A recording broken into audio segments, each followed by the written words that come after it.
Today on African Woman 2.0, we meet an extraordinary woman whose journey bridges continents, industries, and generations of change makers. From managing top names in the U.S. music industry like Outkast and Usher, to shaping global Black storytelling as Chief of Staff for Talent and Diasporic Engagement at Essence Ventures, Barkue Tubman-Zawolo has dedicated her life to connecting Africa and its diaspora through culture, business, and creativity. She's also the founder and CEO of MBL International Group, a boutique agency that has been instrumental in reimagining how Africa and its diaspora collaborate. A proud Liberian trailblazer, Barkue embodies leadership, resilience, and the power of representation.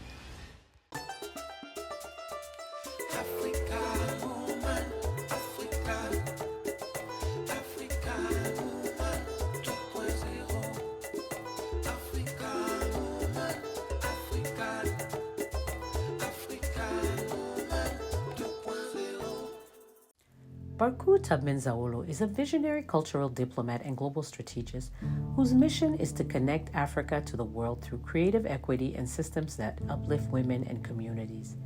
She served as advisor to President Ellen Johnson Sirleaf, Africa's first elected female head of state, and was an inaugural board member of the Ellen Johnson Sirleaf Presidential Center for Women and Development. Today, as Chief Community Officer at Essence Ventures, she oversees global talent and artist strategy for Essence, Afropunk, BeautyCon, and more, driving diasporic engagement and transforming community relationships into long-term cultural impact. She is also the founder and CEO of MBL International Group, amplifying African and diasporic voices through media, diplomacy, and creative ecosystems. Barkue is the founder of Power Walker Global, and in 2024 launched She Works Global, one of the first virtual internship programs placing Liberian girls and young women in international companies. Hello, Barkue. We're thrilled to have you today on African Women 2.0 in Lagos, live in Lagos, right? That's right. I am excited to be here. I know you are. I know you are. It's always a pleasure. So, Barkue, tell us a little bit about yourself. You do so many different things, right? I'm not even going to get into that yet. But tell us how your journey started, I should say. How your journey started to where you are today. So I'm a Liberian girl. I always say born in Liberia, raised in America, but with very Liberian parents. Which means, when you're raised with African parents, it's very different. So no matter where you are, those African traditions and, are instilled in you. I don't care where you are. So it's been amazing. I left Liberia in 1980 because of the coup. We moved to the U.S. We moved to New York City. I often ask my parents, how come you didn't move to Florida? It's too cold in New York. But New York was amazing because New York is like a global epicenter of so many different cultures. And I think that's really informed a lot of, why it is so important for me to not be in a corner, but to really just be global. And globally minded. So I grew up in New York City. I went to primary school a little bit in Liberia before the war. The coup happened, moved to New York, went to United Nations International School. I graduated from Elon University, Elon College, now Elon University. I did do boarding school and high school in Princeton, New Jersey at the Hun School. And every part of that journey just informed and reminded me of, who I am, what I was probably missing that now has me doing a lot of the work that I do. And I'm a mother of 8-year-old triplets. Piper, Skylar, and KJ. And then I have bonus children. I'm African, so we have bonus children. God has blessed me with a couple of bonus children that I absolutely love, Champ and Princess. And I'm a wife. I do have a husband. Why I do have a husband? I do. Why do people doubt that? Sometimes. He might doubt it sometimes himself, but it's just I've been raised with amazing women that constantly inspire me, push me. I grew up with a lot of love. Although I always say I don't remember when we moved to the U.S. during the coup. I can only imagine that my parents were struggling, trying to make sure there was some sense of normalcy as we were transitioning and lives were changing. But they clearly did a great job because I don't remember horrible times. Okay. I remember being in Liberia before we left, but I don't remember when we got to America it being so bad. You built a career in one of the toughest industries, right? The U.S. music scene. So, what was it like navigating that space as an African woman? I think just as a woman, period, right? Yes. It's a, especially back then, it was a very male-dominated industry. When you say back then, tell us what Oh, years. I'm talking about like the 90s, early 2000s. I look good, but I've lived. You do look good. I've lived. And I also started a company called Miss Boss Lady Entertainment, right? MBL. Because now MBL, because it really was about me wanting to, own respect in a male-dominated industry. I wanted to climb, because of my work ethics, not because I look cute and I did the things that we're not supposed to do to climb to the top. People do what they do. I don't judge. But it was tough. I wish I knew a lot of what I know today back then. However, don't we all? Right. But I also think that back then, the girl back then can teach today me a whole bunch of things. She was bold. Yeah. She was unapologetic. She was no hold bars. She just was kicking down doors. When you don't have a lot of responsibilities, you can just move. But it was incredible. I got a chance to work with some of the most incredible artists, of our time, from Donnell Jones, New Edition, Missy Elliott, Boyz II Men, Usher, Busta Rhymes, Next, and so many more. So I've been very fortunate, and some producers who, Rockwilder, who really, own the sounds of our time, not just in America, but globally, because hip hop culture really started to transcend. R&B is just really global. So a lot of what you see now, although ultimately it came out of Africa, is that connection through music. Absolutely. And being able to play a part of that was amazing. I've worked with some of the top Black executives and music geniuses of our time: Mona Scott Young, Chris Lighty, Shakim Compare. I mean, these names are just like, you say their names and it's amazing. And Quadri Amin and these guys literally ran the music industry from Janet Jackson's career to Boyz II Men, and so I got to be a part of that and live in that world. And so today, doing what I do and understanding the value of the power of those voices and the influence, and then also bringing it back to Africa was really, really, really a gift and a blessing. But it wasn't easy. It's a lot of work.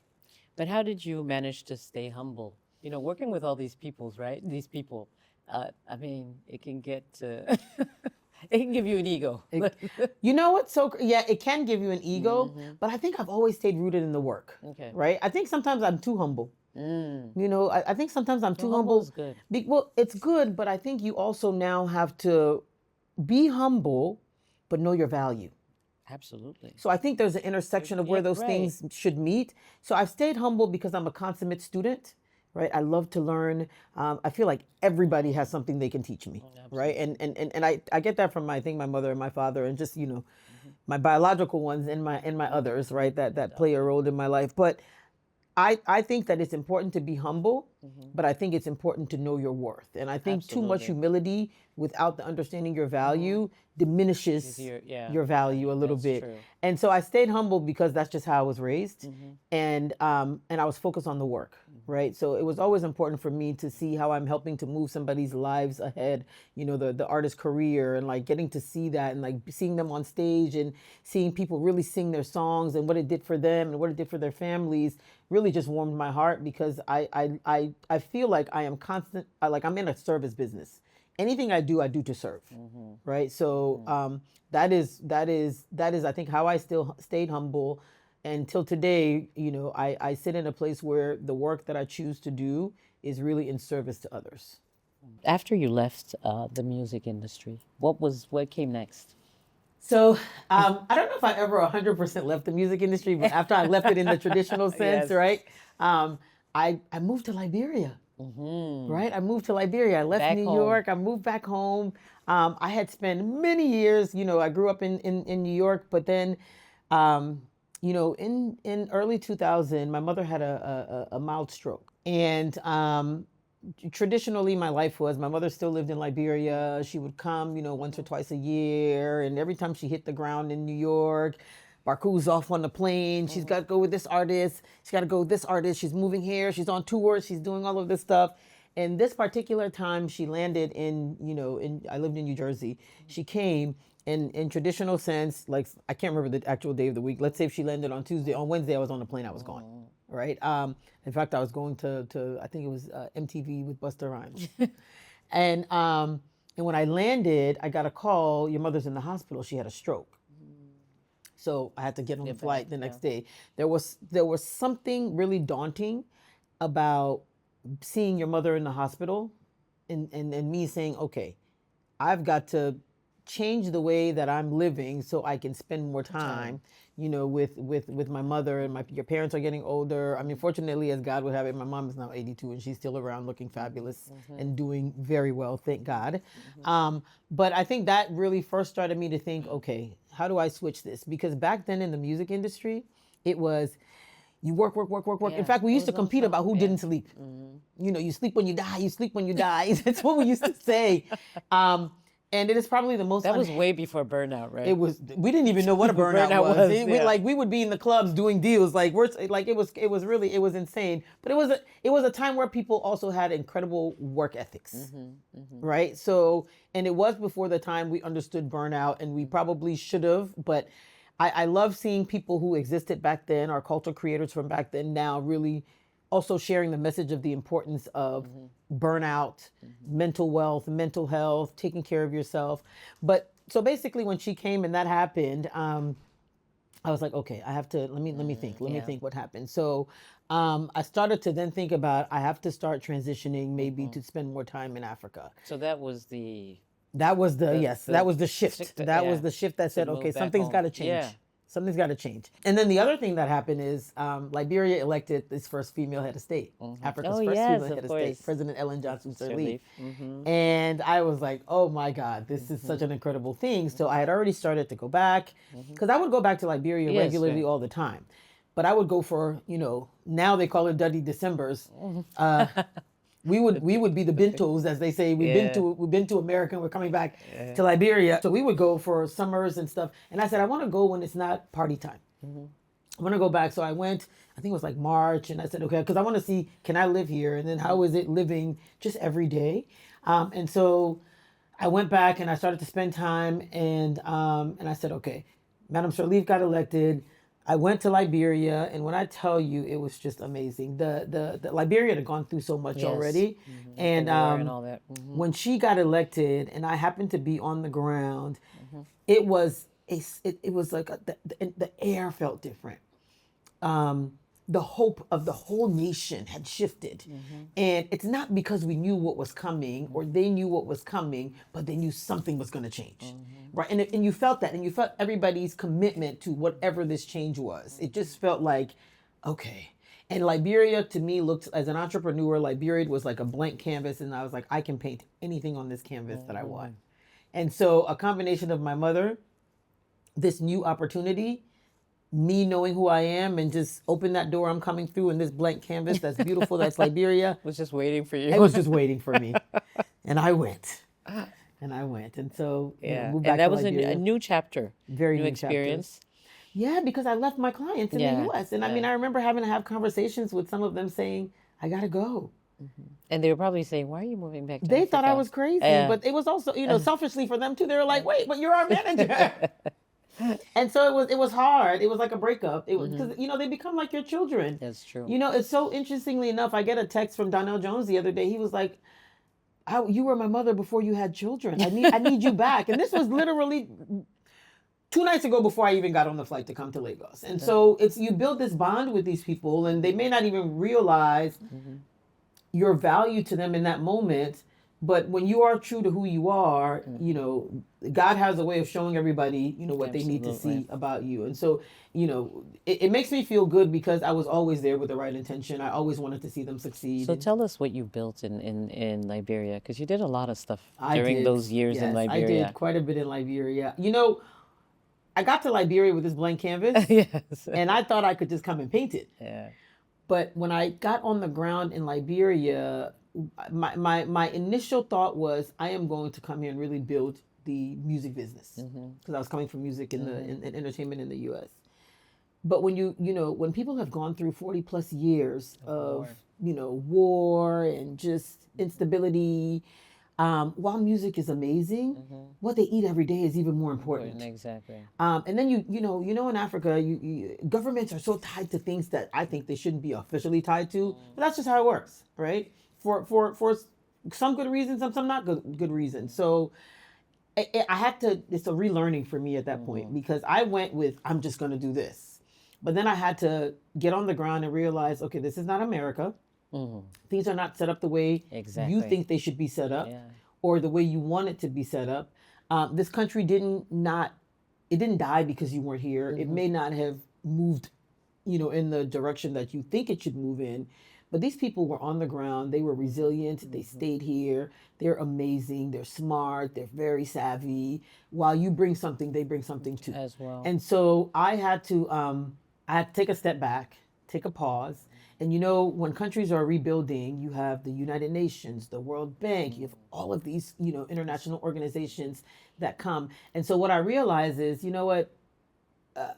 I have nothing else to do at this point. I'm going to go to all of these conferences that they're having, because I want to hear what they're talking about. I want to understand, okay, they're rebuilding. What does that mean? So I would just go to the World Bank, would do something, and I would get invited, so I would go.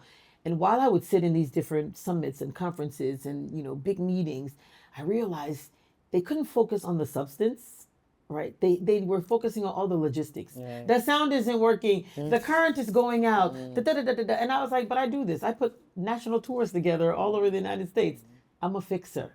I see the problem, but I need these people to have the real conversations. I need the government officials and these international partners and the private sector to sit and have conversations. So that's when I said, you know what? I'll do the event. You focus on the substance. Exactly. And fortunately, there's a guy named Natty B. Davis. He was the head of the National Investment Commission at the time. And he was like, we need to do these Better Business conferences. Come and do them for us. And so that's when I started the event planning and event production part of my business in Liberia. And it just really scaled. I went on to do the International Women's Conference. I did a lot of the big national conferences in Liberia with Madame Sirleaf.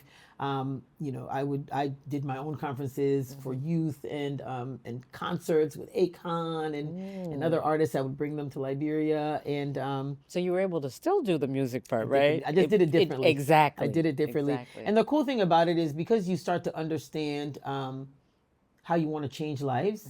So like when I would bring the artists from America, I would make them connect with the locals as well, right? So like Very educate important, them, right. Transfer of knowledge, and that's what it became. And so, and one of the things that I did that I'm probably the most proud of in Liberia is through my business NBL International Group, we started this program called the Student Contractor Program, because back, in Liberia in the early 2000s, a lot of the kids, because the UN was there, thought they wanted to go to school for sociology. And I was like, why? They want to work for the UN. I'm like, the UN's not going to be here forever. And sure enough, the UN did draw down. But what I wanted to do is to expose them to different career paths. Right. And so through the different events, because I did events in oil palm girl, I did event in every industry. So I always say I got paid to learn, because it taught me so much about this country. I also launched Miss Liberia in Liberia for, I didn't launch it, but I took over the Miss Liberia franchise for a couple of years.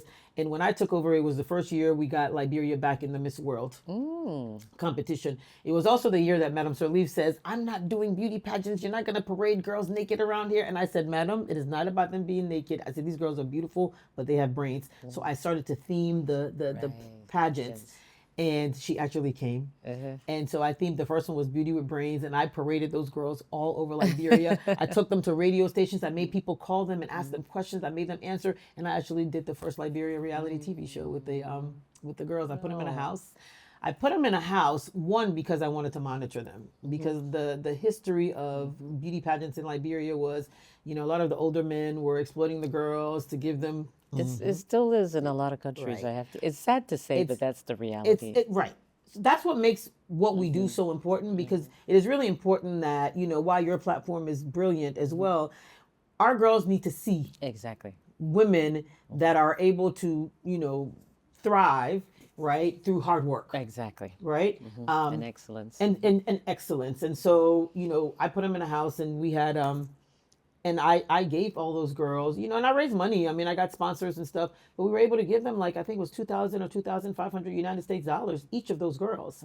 And that's a lot of money for Liberia, right? So I'm like, you don't need anything else. Like, there's no reason in Liberia in this time that you're spending more than this money, right? Put you in the house, I'll feed you 3 times a week. I had amazing women come and help me, like support the house, coach them, teach them, speech there, like everything.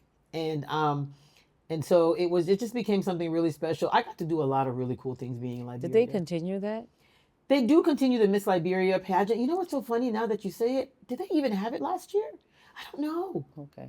It did go on a couple of years because after. I like the concept. I mean, it changes things from not just being, like you said, parading women, you know, but it's just And really, that became a challenge for Madame Sharif. And I was like, you know what? I want her to understand that people's journey is not one way. You know, this is a Harvard educated economist. You know, she's like, you know, she has a brilliant career, but not everybody's going to go that path. So if your path is, I look good, how do I help you take your looks and turn it into something? Because I believe that we're all born empowered. We just need resources and access. And I think we have the opportunity to provide that. Absolutely. So Liberia, you left Liberia. Why did you leave Liberia then? So the last time I left Liberia, which was now about 5 years ago. Yeah. I mean, so much has happened. I was in Liberia during Ebola. You know, I came. Oh, yes. Yeah, I left Liberia then. I came to the U.S. Because I just jumped into action. My husband used to call me an Ebola freedom fighter because I just couldn't see our people dying and just stay at home. And so I would literally get up every day and go to the center that they had. And we were part of really standing up the response center in like 48 hours. I pulled on some great friends of mine and some people, and we just said, you know what, we put the gloves on and like, we have to do something. And so in doing that, because I always maintained my relationships and had clients that were here, from Bono's One campaign to Bob Johnson, RLJ Group of Companies, I said to Madam Sharif, we need to make sure our story does not stop being told, right? Because the more, if people don't hear about, I mean, look what's happening in Sudan, right? If people aren't hearing about us, they're going to forget about us. And so she agreed, and so what we did, we arranged, and then I came to the U.S. and started to have meetings with these organizations. Please continue to tell our stories. And, you know, I have nothing to do with it per se, but Madame Sirleaf literally was the first, you know, we were the first one to stop the spread of Ebola, you know, in the region. But I watched this woman work. I got to be a part of very close going into the communities with her, seeing the victims. Like, she wanted to see everybody. She wanted to touch them. If she could, she would have hugged them, and she's not a hugger. but she was the mother of the nation, and I got to be a part of that. And so I came to the U.S. then, and ended up started that work. Things died down, and my good girlfriend Mona Scott Young, who is media mogul, Missy Elliott's manager for years. She's the founder of the Love and Hip Hop franchise, but she's also she's got executive producer. I mean, she's media mogul. Like, she's amazing. Says, can you please come help me run my company? So I ended up staying for about a year, and became the GM for Mona Me, her business, and then I was like, okay, I gotta go back and start my family. And so I went back to Liberia because I started my business and I had people working for me, and so I went back. And I realized, honestly, I don't know how to work for people. I must always have my own thing. It's just who I am. I can work with people, but I need to have a sense of ownership. And she understood, until today, one of my closest friends still. And so that's and then coming back now recently to the U.S.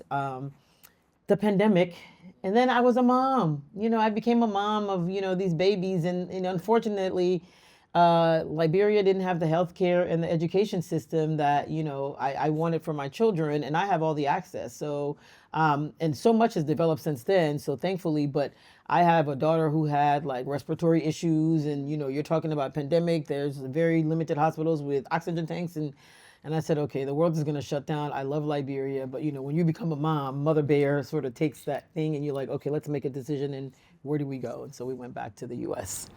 So, but you have all these, you know, all these activities that you do. What drives you? What drives you? Service. So there's really nothing that I do. So it's selfish and it's service, as I think about it. I always say I'm a selfish entrepreneur. I build things that I want because I feel like it's not there. I build tables. I always say I build tables and bridges. I build tables because I want women to feel that there's not a seat at a table that they can't have. And if you can't have the seat, if there's no space for you, you can build it and I'll help you build it. And I build the bridges because what I've learned, what I understand, the power of us is not in one spot. We're global. So I want to connect us. That is something that weighs heavy on me, to make sure that we are connected as women, because there's so much power in us and there's value in understanding that God created this whole world and we're not stuck in a spot. So, I'm driven by what I believe is possible. And then now I'm even driven because I want my children to have a different fight than I have today. So my goal is, how do I move the needle? I have 2 daughters and a son. How do I move the needle for the things that they will have to fight for forward? And how do I play a role in that? And I want them to know and see that it's possible. What do you say to people who live in the U.S. and who want to come back to Africa, but oftentimes are, worried about the situation in Africa? And then I'm saying Africa in general, because, we all have like a large diaspora, whether it's Nigerians, whether it's Liberians, whether it's people from Ivory Coast. So what do you say to that person who wants to come in, but feels like... Travel with Barkue. Because I launched this whole thing like, just travel with me. Because people always say, I want to travel to Africa, your Africa. And I'm like, my Africa is amazing. Because I'm going to make sure that you experience the whole thing. But honestly, I say, if you're going to buy a plane ticket to Jamaica, and Jamaica's going through its own thing right now, but Jamaica is usually a place like, people go to Jamaica, you go to Europe. Africa will give you so much. And the beauty of Africa loves on you, right? And there's so much opportunity. I say, buy a ticket and travel to anywhere. I mean, do your research. When you land on the ground, respect who you meet on the ground. I think that's so important. Understand. But understand. Yeah, it's not the way you may be used to it, but it doesn't mean it's wrong. Yeah, and you talked about that. Right, exactly. When you first arrived, and you thought correct. Right? You felt like you came knowing everything and had to... people always say, how are you so successful in Liberia? Because the people that made me successful were the people I met there. Till today, they're still my team. I still call on those people today. Some are now grown up, they're in government. Until today, they call me boss lady, it's because of you. I'm like, no, it's because of you, right? And so I encourage it, because just like I encourage, listen, it's tougher to get to America, right? Getting that US visa is no joke. Africa is very open and wants people to experience all of its beauty, gifts, all of the things.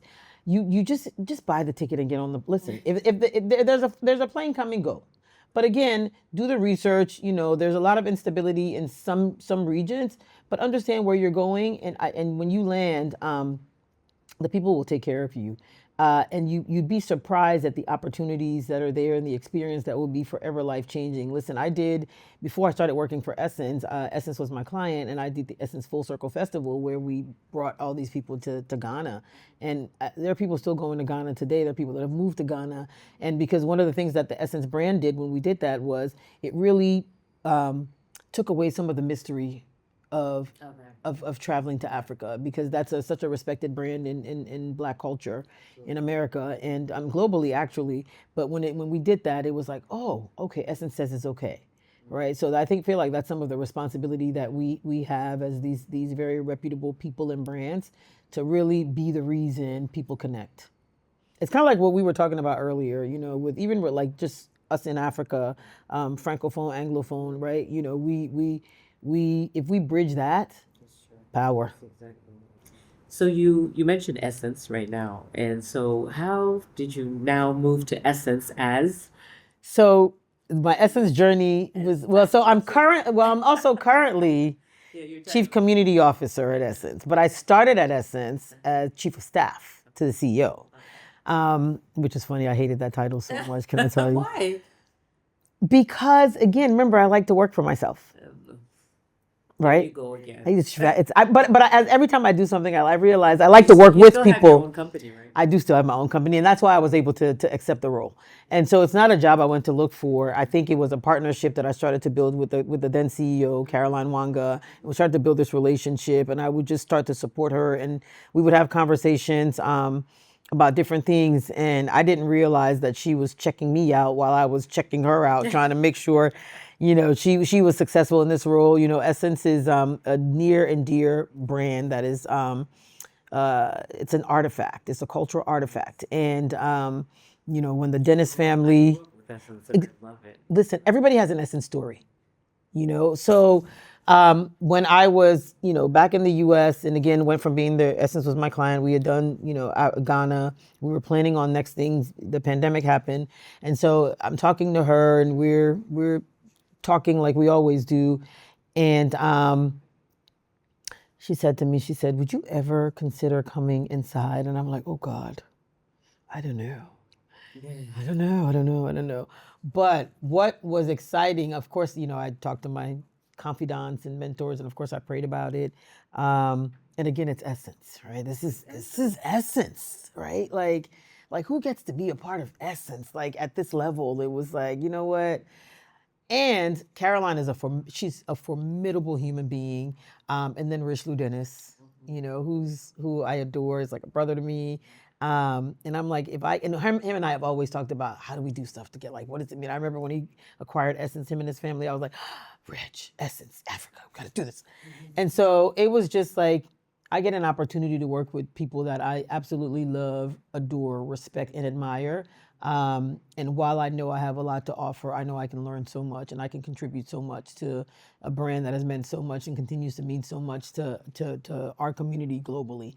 And so I started as chief of staff to the CEO, but it was not your traditional chief of staff. The joke was I was chief of staff, but there was a time where I was leading PR and comms. There was a time where I was leading experiential.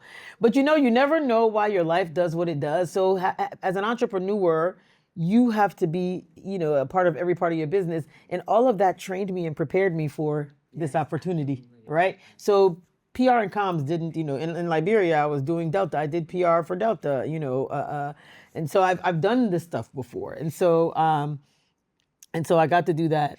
Fast forward today, I am now Chief Community Officer at Essence, and in my world is our talent and artist engagement. So curating with my team the talent for Essence Fest and the magazine and all of that stuff.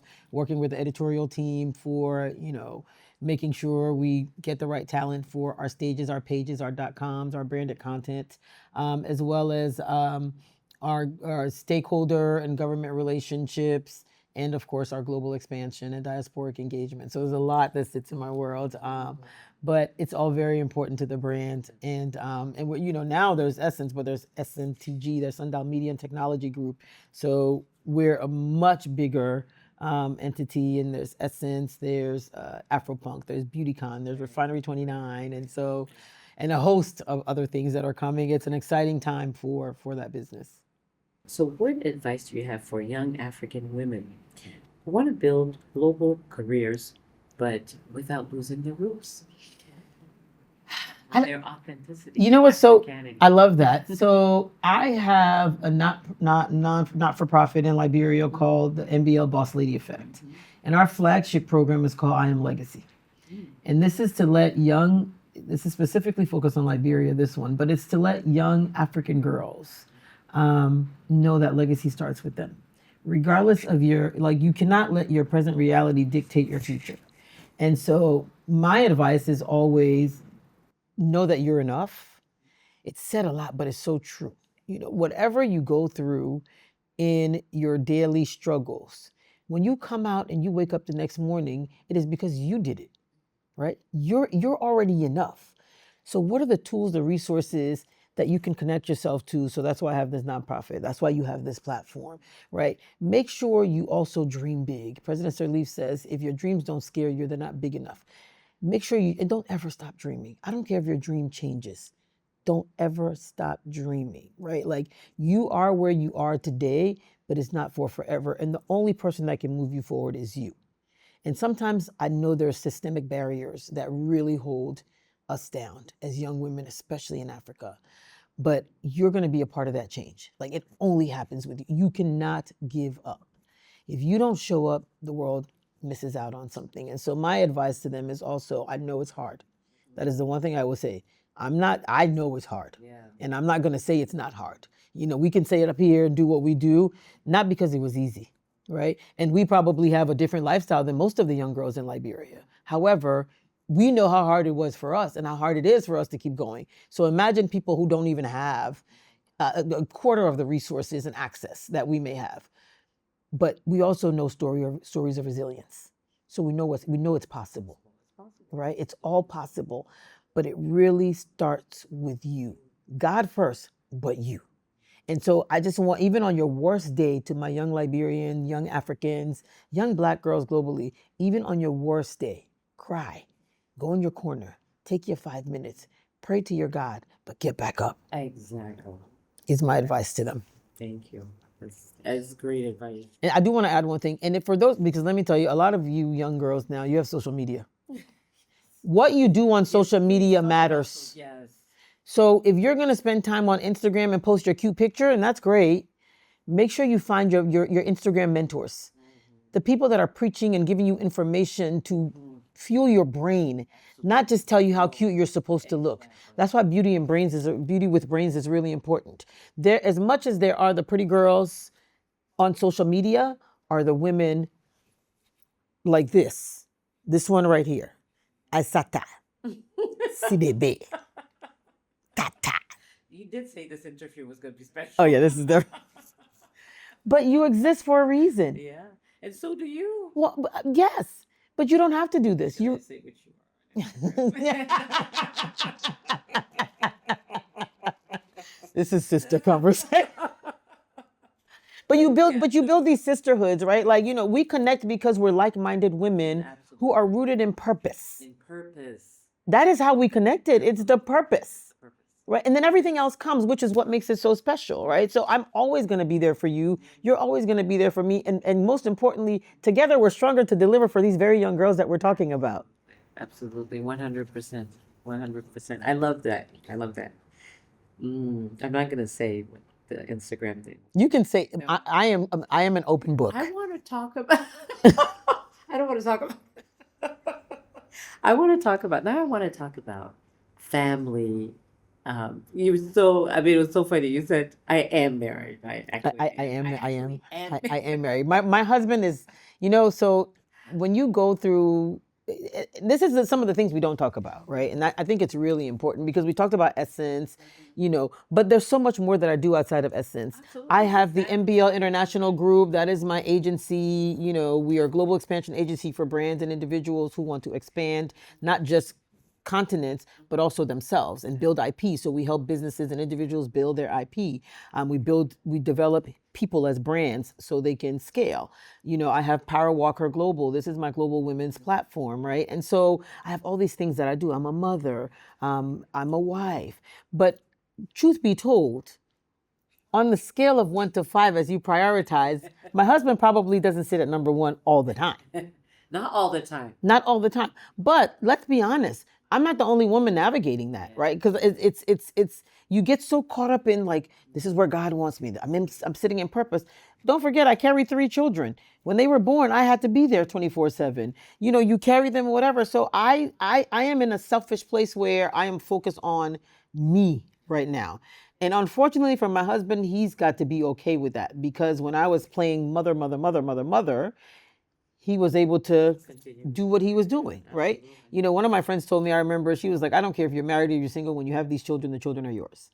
As a woman, our children are our children. Absolutely. Right? So, and I think these are conversations we don't talk about a lot. Mm-hmm. So if you're trying to navigate where you're every woman, right, which is very possible, just not at the same time, you have to accept certain things and it's going to take a special partner to be able to be a part of how you grow. So yes, I am a wife. He may not be priority all the time, but I know who he is to me, and I know I couldn't do all this stuff if he wasn't there to do the things that he was doing as well. I'm a mother, but I'm a mother first now. My children are still young. They're 8 years old, so I have to be a mother first. But look at where I am. I'm in Nigeria. They're not here, right? Because I'm building something for them. Yes. Right? So it's the tension between all of those worlds that we all need to figure out, how do we mentally navigate that in order to stay sane, right? To live in purpose, to deliver for our families. So it's a tough thing. And so when I say it, like next week, I might be like, oh my God, I'm a wife, right? Today I'm like, oh yeah, and I am a wife, right? And I do have a husband because Right now, I'm focused on work Yeah, exactly. Exactly. and the children who are exploiting me And while I'm not home to buy them things. Mom guilt. that's It's a real thing. it's a real thing, but it's a part of being a mother. It is. But you know, it's important that you say that because it's true. I mean, it's you're all these things and you're going to be all these things all your life, obviously now, since you have children, but it's just knowing how to navigate, Yes. right? Yeah. Navigate Yeah. because you have your career, you do love your children and your husband, obviously, but you're not Sometimes. doing. Don't go there. Just kidding. My husband knows me. By the way, my husband knows me so well. Like, my husband is like, oh God. So, my name is Barkue Tubman. I've never changed my name. Yeah, I have been too. I've never changed my name. And he was like, okay, I get it. It's your stage name. I'm like, oh, yeah, okay, sure, no problem. If that makes you feel happy. Right. So, but you're always going to be these three things. It's just when, how, and choosing, not choosing, but it depends. But it's choosing. Think Yeah, about it's it. choosing. It really is a choosing. It's choosing Today, I'm choosing to be here in Nigeria. an executive, a boss, a career woman, doing the work, building the foundation that I believe I'm building for, not just them, but a lot of young girls and for a better life for them for tomorrow. So I made that choice to get on that plane, right? I could have chosen to stay home. And that's what it is. We have to be intentional. That's right. We have to be extremely accept that, intentional. right? And accept it because there's a lot of guilt with that. That's We need to get rid of the guilt. You know what? That's a good one because we always talk about being intentional, but intentional with acceptance. That is the unlock, right? That is so important because yes, you have to be intentional, but accept the choice that you Right, made. exactly. That is important. Exactly. Because otherwise it's like it comes with something else, Well, because the guilt is going to be there, right? The guilt is going to be there. I don't care what you do. The guilt is always going to be there. But if you're doing it with intention and you are clear, and that clarity. and accepting it. Yes. Especially. Yeah.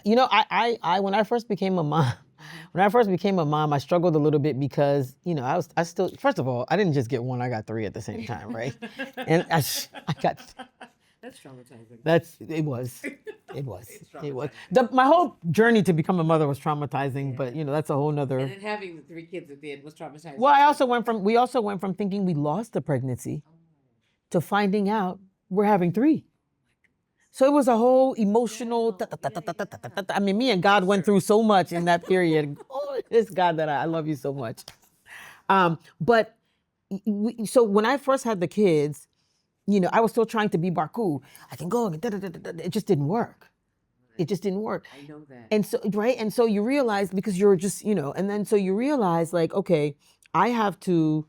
So what I had to do in that moment was accept. I had to accept that I'm a mother. Yes, first.